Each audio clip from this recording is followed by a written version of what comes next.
not only can spinners be fished close to the surface or in the middle of the water column, but they're also very, very effective right down close to the bottom. And the easiest way to do that and kind of know where your bait's running in relationship to the bottom, just use what's called a bottom bouncer. And bottom bouncers are very, very simple tools.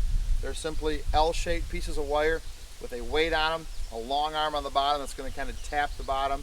On the end, a good quality ball bearing tool we're going to attach our spinner to. But a couple things about picking the right bottom bouncer that make a big difference in how you're going to fish it. Two styles of bottom bouncers are basically two styles of how we attach the line. The first one is my preferred way most times is a closed loop bouncer. This is my favorite because what I can do is I can attach that crankbait snap we showed you in the start of the DVD, which you want to put on the end of your line. You can attach that crankbait snap right here. Sometimes even a snap swivel if you're going to fish fairly quick. But most of the times a crankbait snap, we can attach it right here. We can change the weight of the bouncer very quickly, not have to retie. We don't have to worry about a knot on this great big heavy wire and the heavy loop. This is my favorite bouncer day in and day out. Put a crankbait snap on here, it fishes pretty well. The other style is what we call an R bend. You can see it kind of makes a shape of an R. And this is a bouncer that I only use. I don't use it when I'm trolling, other than anytime I'm going to hold a rod in my hand. I don't use it behind boards. I'm going to put a bouncer behind a planer board, or I'm just going to put a bouncer in a rod holder. I use the closed loop. If I'm going to hold a bottom bouncer in my hand, and I'm actually going to pump the rod as I'm moving forward, I will use an R bend bouncer. It gives me a little better contact with the bottom. It's not broken up by that crankbait snap and that knot. I can feel exactly what's happening on the bottom with that bottom bouncer. But the only time I use this style bouncer is if I got a rod in my hand and I'm going to pump it. Anytime a rod's in a rod holder with a bouncer on it, or a bouncer behind a planer board, I use that closed loop bend. Now, a little talk about weight of the bottom bouncer. A lot of people think there's some general rules: 1 ounce in 10 feet of water, 2 ounce in 20 feet of water, 3 ounce in 30 feet of water. Not a bad rule to follow, but here's what I do. I want to pick the weight of my bouncer. First, what I want to do is set the speed of my boat. How fast do I need to go to catch these fish?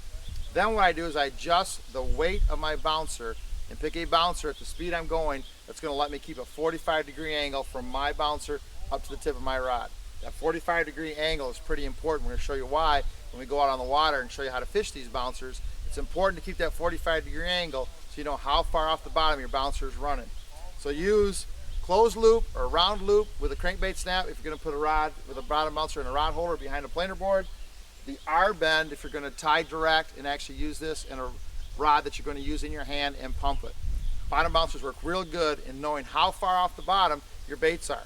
Let's go out to the water, show you how to set these up and catch a few fish on a bottom bouncer. This is a real simple bottom bouncer. You see it's just basically an L-shaped arm with a weight on it. We're going to use a 3-ounce weight. We're out here in Lake Erie today. We're trolling some crankbaits and some pods at about 1.2, 1.3, so we're going to use a heavy weight to get down. We're going to be in about 27 to 30 feet of water. Very simple process. We just attach it with a crankbait snap, just like we do our crankbaits. About a 3 to 4 foot leader. We're going to be right close to the bottom. This time of year there's a lot of perch on the bottom, so we're using green and orange with a gold blade. Very simple process to do. It's important that you realize how far off the bottom your bottom bouncer is, and here's how you do that.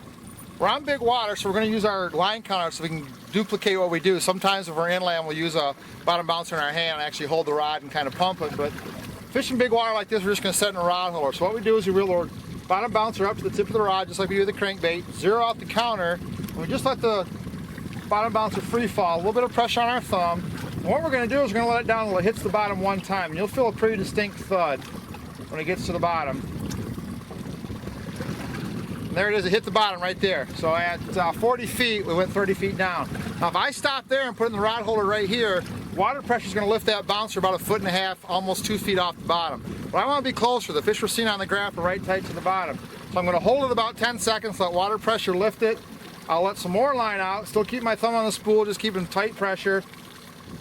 There's the bottom the second time. That'll bring it up about 12 to 15 inches off the bottom. That's where we're going to leave it. We're going to do that.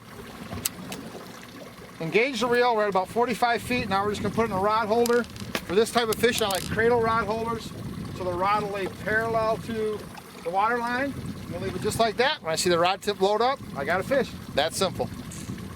You can see some fish on the bottom on the graph. We put that bottom bouncer down there, and it took us about 15 minutes, but we got one. Feels like a good one too.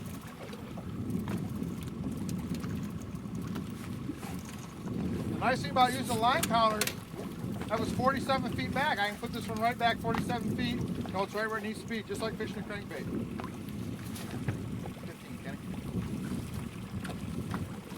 Staying laying down like a good fish. See the bouncer? Oh yeah, nice walleye. Not as big as Kenny's, but you know, those who can't do teach. So he's a good learner.